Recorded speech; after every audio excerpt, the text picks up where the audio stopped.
Another important area where we need to use good decision-making skills is on end-of-life issues. You have a legal right and a moral right to decide what kind of medical treatment you want or don't want if you become seriously ill. Making these decisions ahead of time and putting them in writing in a legally valid document will help make sure that your healthcare team and family follow your wishes if you are not capable of communicating when the time comes. Listen to how Ruth took care of this decision. I'm 75 years old. I was recently diagnosed with early-stage breast cancer. I haven't had too many health problems, other than heart problems and a mild stroke 2 years ago. Turns out my chances with my breast cancer are very good, but I'm still worried about having another stroke. George and I have been married for 52 years now, and he depends on me for so much. If I have another stroke, a bad one, he'd have to make some hard choices if I couldn't decide for myself. I've already told him that I wouldn't want to be kept alive by machines, but I know it would be hard for him to tell the doctors to take me off life support. So I decided to put my wishes down in writing so he won't ever have to make that choice. I called the social work department at my local hospital and asked the social worker for some information about a living will. She suggested I use a document called 5 Wishes from an organization called Aging with Dignity. She gave me their phone number and internet address.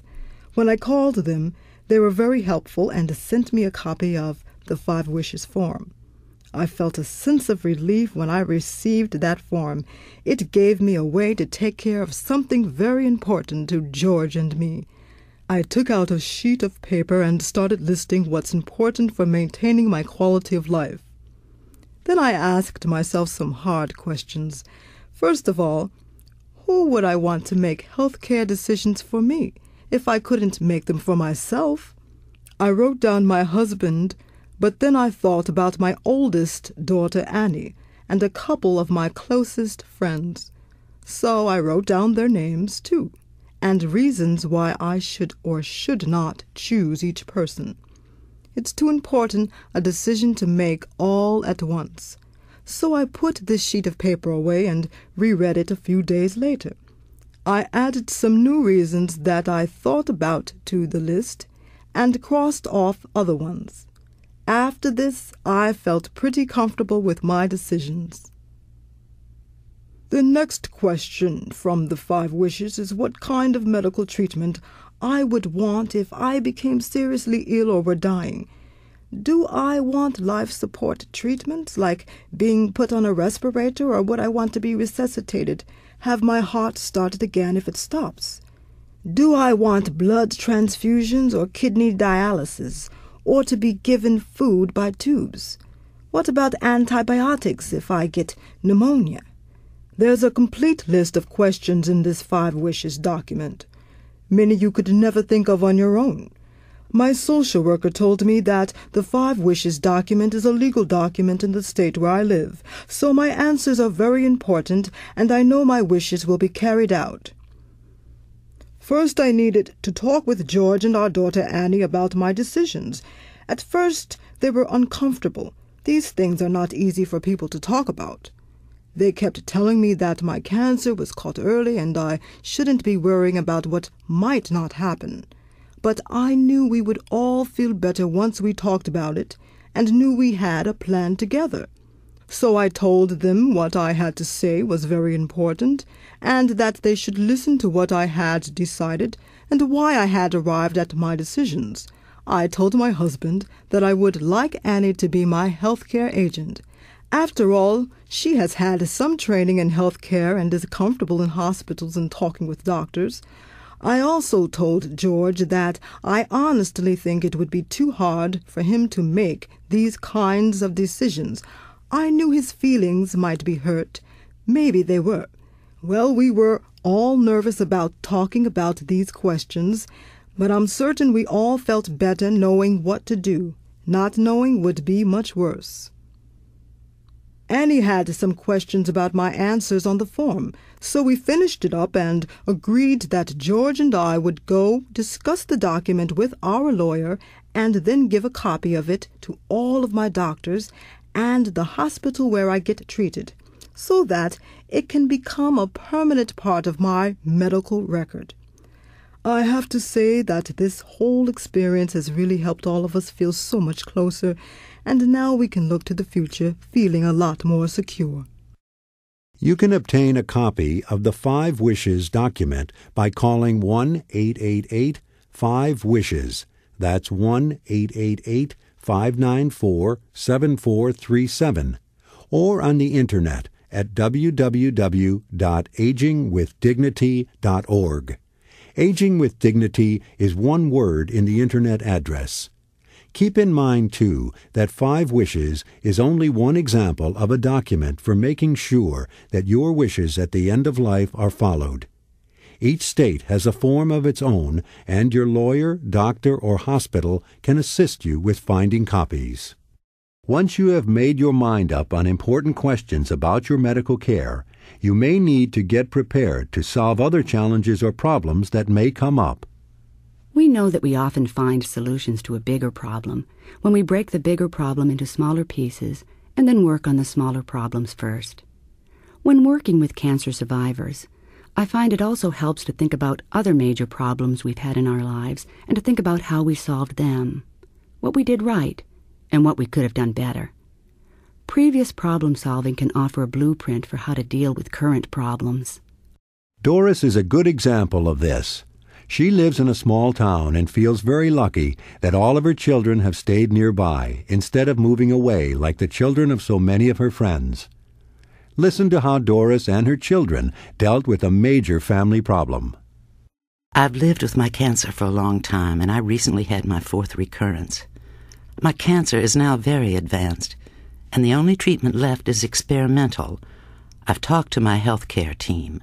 They've told me that the side effects of the treatment are pretty serious. My doctor says he's not sure it will help me very much. After all of the surgery and chemotherapy I've had, I just don't want to go through chemotherapy again, especially if it has little chance to help me. I realize I'm going to die sometime in the near future, and I've made my peace with that.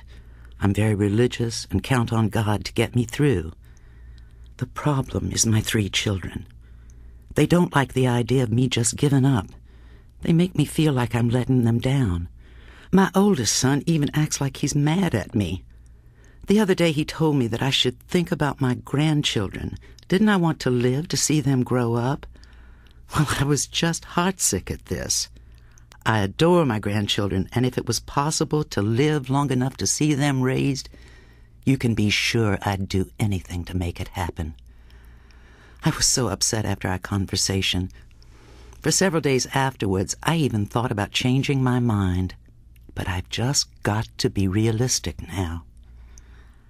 I decided I needed some help to solve this problem, that I needed to talk to someone outside the family. I thought about my minister and how helpful he was when my husband Ed died 5 years ago. I called him and asked if he could meet with me. We had a long talk, and he helped me understand the problem better, that my children were afraid of losing me too, and that I need to help them prepare for my death while at the same time living as fully as we can and spending time, good time together.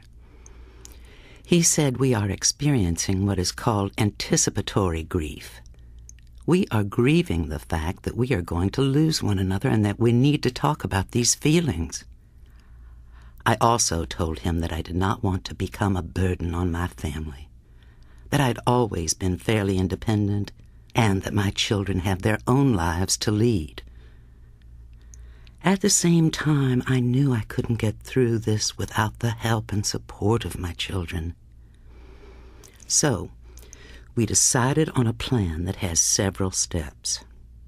I called the local hospice and went and met with them.